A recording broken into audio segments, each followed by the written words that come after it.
From advertising to software as a service to data.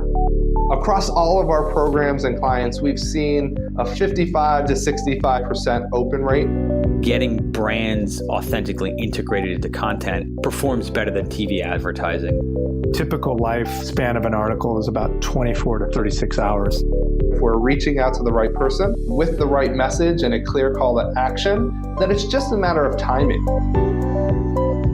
Welcome to the MarTech Podcast, and I Hear Everything production. In this podcast, you'll hear the stories of world-class marketers that use technology to drive business results and achieve career success. We'll unearth the real-world experiences of some of the brightest minds in the marketing and technology space so you can learn the tools, tips, and tricks they've learned along the way. Now here's the host of the MarTech Podcast, Benjamin Shapiro. Welcome to the MarTech Podcast. I'm your host, Benjamin Shapiro, and today we're going to discuss what customer loyalty looks like in a post-pandemic world. Joining us is Paula Thomas, who is the founder of Let's Talk Loyalty, which is a podcast for anyone who wants to learn about how to earn more loyalty from their customers. And in addition to providing us with our guest today, Let's Talk Loyalty and Paula are also sponsors of the MarTech Podcast. And today, Paula and I are going to discuss content's role in loyalty marketing. All right, here's the first part of my conversation with Paula Thomas, the founder of Let's Talk Loyalty. Paula, welcome back to the MarTech Podcast. I'm so happy to see you, Ben. It's really great chatting with you always. So thanks for having me back. I feel like I see you every day. We talk all the time now. You're a member of our sponsorship program. Let me publicly say thank you for supporting our show and for coming back to talk to us a little bit more about loyalty marketing. It's great to have you back on the show. It's really exciting, Ben. And honestly, what you do at the MarTech Podcast is exceptional. So super inspiring for me to learn from you and be part of the journey. Well, look, I love what you do at Let's Talk Loyalty, and let's dig a little into what's happening in the loyalty space. We're living in what we're now calling a post-pandemic world. Isn't that nice? We're post-pandemic now, and marketing has changed a lot. So tell me, first off, quickly, what has changed for loyalty marketing now that people are getting back out into the real world? Well, it's a funny time for loyalty marketing, Ben, and I've often said it before. I got into loyalty marketing in the last big global crisis, 2008, and the world was literally falling apart in terms of recession. And clearly the pandemic was very destructive for all of us as well. But I'll tell you what does happen, Ben, is loyalty starts to shine, because what brands start to realize is, oh my God, there's not as many customers out there. I can't afford to lose them. I better do something and pay attention. So we are a counter-cyclical industry, and as a result, it's been, I suppose, a super busy time. And I guess there's also a lot changing as well, Ben, because it's one thing to have the consistent kind of points and prizes and games and discounts and all of the kind of formats that we're very familiar with. But I think a lot is changing, I guess, in the industry. I think a couple of examples for you. One is the role of airline loyalty programs. And I know this is super relevant in terms of another podcast guest you were talking to recently. But I have to say, for me, the first time I realized how valuable a loyalty program could be was when I was told that Qantas, obviously the airline of Australia, they earn more revenue selling loyalty points than all of their international flights combined. So that kind of blew my mind as a statistic, and that was like 10 years ago. But what happened in the pandemic was loyalty programs became the single most reliable asset that airlines could leverage in order to raise debt and raise finance to get them through the pandemic. So as a result of that, we started to see the valuations on loyalty programs coming through, in many cases more valuable than the airlines themselves. And one statistic I love, Ben, is that the top 10 airline loyalty programs in the United States were worth a combined value of over $110 billion as loyalty programs. So that's been a big realization in terms of, oh my God, there's real money here. We thought the planes had all of the money, but actually, no, it's the points. So that's been super exciting. And there's another big topic as well, which is probably something that your audience is very familiar with. And that's the power of paid loyalty programs. So we're talking a lot about people subscribing and in unexpected ways. So it's not just Amazon Prime anymore. You can subscribe for unlimited coffee in your local coffee shop, for example. So yeah, there's some very interesting new models emerging for loyalty practitioners around the world. So, Paul, it seems like it's a great time for the loyalty programs and people working in the loyalty space. I think we need to separate out what drives customer loyalty and then the business of loyalty programs. One thing that I specifically wanted to talk to you about today, outside of the business and sort of margins in running a loyalty program, whether it be paid or whether it be something like an airline program, for the marketers listening to this show and they're thinking about how to drive customer loyalty, often we think about that as gamification, right? Points and reward systems. But we're seeing an interesting trend here using content for loyalty. So talk to me about content's role in loyalty marketing these days. It's a great question, Ben, and it's one that's very much an emerging trend. The first brand, I suppose, that I interviewed on Let's Talk Loyalty that really articulated it is a very famous UK retail brand in the pharmacy sector, which is called Boots.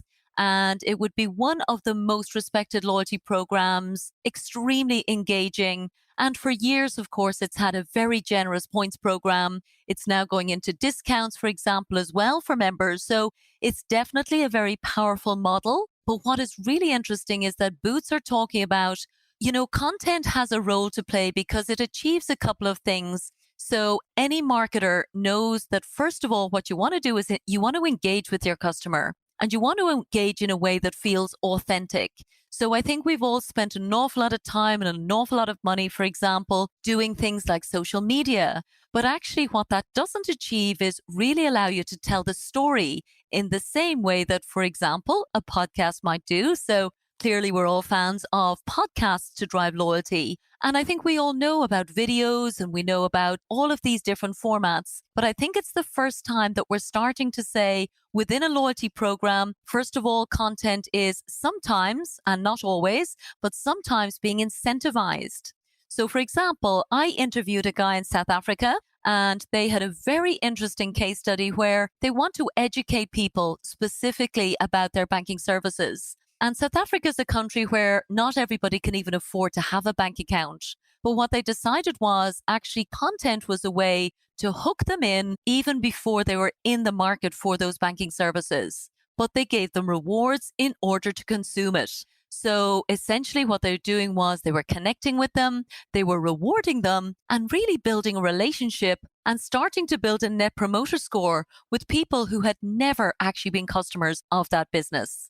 So as I said, I'm seeing it in the UK, I'm seeing it in South Africa, and I know myself, actually, I have to say, as a content creator, Ben, when you do meet somebody who does either read a book that you've written or listen to the podcast that you're producing, there is absolutely a relationship in place with those people that just wouldn't be there in any other way. So I think content is an extremely powerful way to create what we call emotional loyalty, because I think we're all familiar with the transactional loyalty. So that's an industry term we would use for things like points and games and everything else. But yeah, we want to get more emotion, get connected with our members.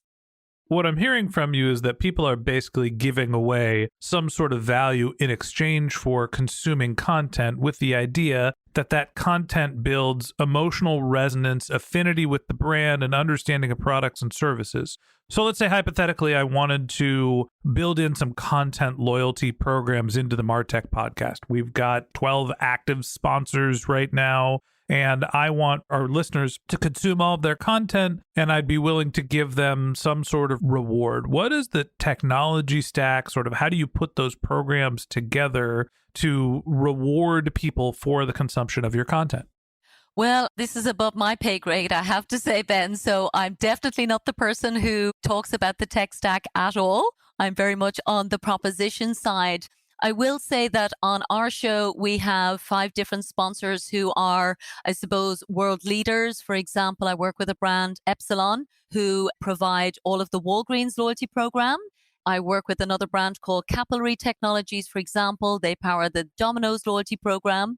So certainly any of the guys that sponsor my show are very much, I suppose, able to build any proposition that I've ever given them as either a client or a consultant. So the tech stack is available, and I suppose it does depend what industry you're in as well and what channel you want to incentivize. But yeah, plenty of solutions out there. So definitely we can talk about that offline. If anybody needs to be introduced, I can certainly make sure to introduce them to the right people. All right. So hypothetically speaking, you have some clients and there are other programs that you can connect to existing loyalty programs. Let's say anybody that listens to this podcast, right? The dynamic is I want to ask a question on the podcast, and if they answer it correctly on a form, then they are given some sort of loyalty reward. So, hey, anybody who tells me the answer of 2 + 2 can go to martechpod.com/Paula, and if you enter the correct answer, you'll be rewarded with $4 of Walgreens points. Hint, the answer is 4. That is essentially the dynamic people are setting up to consume content. They're using some sort of outside of the content trigger to enable the rewards to be redeemed. Well, I think it's important to make the distinction, Ben, that there are plenty of loyalty programs creating content that is not incentivized in any way. So the role of content on its own is a driver of loyalty because it already ticks those boxes that we talked about. It gives you the opportunity to engage in a loyalty program, maybe, for example, when I'm not flying or I'm not going to the pharmacy, but I do want to actually understand a little bit more about the skin cream. So the content is already something that many brands are doing. And then, as I said, I'm advocating, let's reward and incentivize that behavior because fundamentally, our industry is about driving what we would always say is, of course, profitable behavior change. And in the past, that profitable behavior has been exclusively defined as a transaction. So somebody books a flight or they buy something in the store. But I think we're realizing now there is value in advocacy, there's value in being educated. So there's lots of other behaviors that are non-transactional that loyalty programs can think about as a way to build loyalty with their brands. So for the brands that don't have an existing loyalty program but have lots of content, how would you advise them to go and set up a loyalty program so they can incentivize their prospects to consume more of their content and build that brand advocacy and affinity that we all want? My favorite piece of advice, Ben, is don't start with the technology. And I know I'm on a technology podcast. You're killing me, Paula. I know, but I'm genuinely saying what really is super important, I think, for consumers is to feel like that they're being heard, feel like they're being seen, and that actually what they care about is what the loyalty program is tapping into. So there are lots of consultants out there, as we know, some of them in very big consulting firms. But my advice would always be to find somebody who is a loyalty consultant, but has been a practitioner running their own loyalty programs, ideally, of course, for a couple of decades. So the more expertise that you can avail of before you decide to go and build a tech stack is, first of all, decide the loyalty proposition.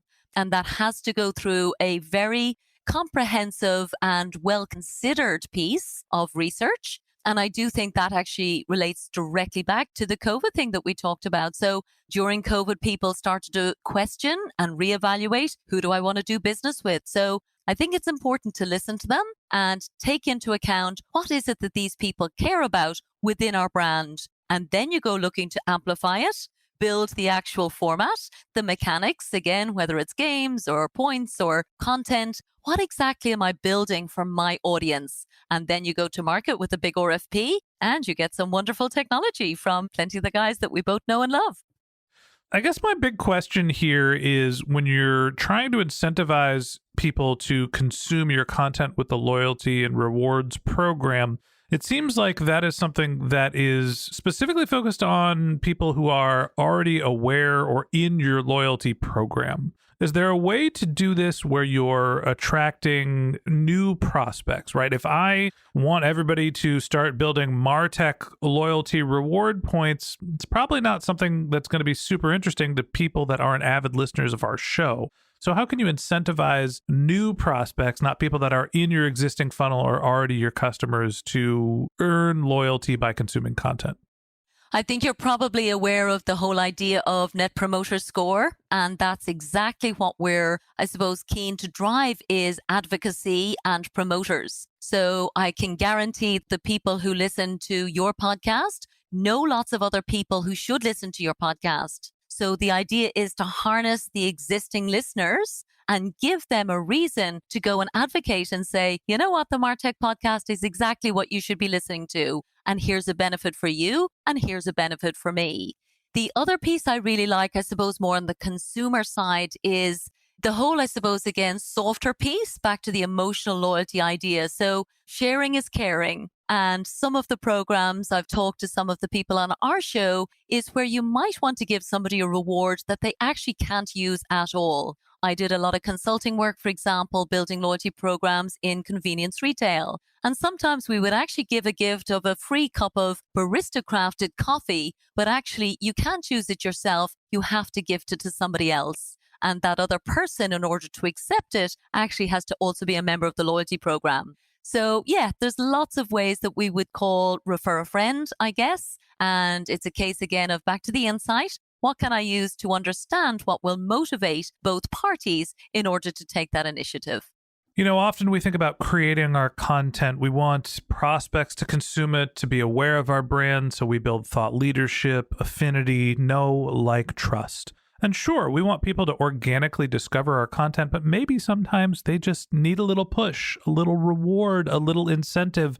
And merging your loyalty programs together with your content marketing strategies is a great way to not only help distribute your content, but also to build more affinity early on by providing those rewards up front. And that wraps up this episode of the Martech Podcast. Thanks for listening to my conversation with Paula Thomas, the founder of Let's Talk Loyalty. Join us again tomorrow when Paula and I continue our conversation talking about Web3's role in loyalty marketing. If you can't wait until our next episode and you'd like to learn more about Paula, you can find a link to her LinkedIn profile in our show notes, or you can visit her website, which is letstalkloyalty.com. You could also search whatever podcast app you're using for Let's Talk Loyalty if you want to start following Paula's podcast. Just one more link in our show notes I'd like to tell you about. If you didn't have a chance to take notes while you were listening to this podcast, head over to martechpod.com, where we have summaries of all of our episodes and contact information for our guests. You can also subscribe to our weekly newsletter, and you can even send us your topic suggestions or your marketing questions, which we'll answer live on our show. Of course, you can always reach out on social media. Our handle is martechpod, MARTECHPOD, on LinkedIn, Twitter, Instagram, and Facebook, or you can contact me directly. My handle is Ben J. Shap, BENJSHAP. And if you haven't subscribed yet and you want a daily stream of marketing and technology knowledge in your podcast feed, we're going to publish an episode every day this year. So hit the subscribe button in your podcast app and we'll be back in your feed tomorrow morning. All right, that's it for today. But until next time, my advice is to just focus on keeping your customers happy.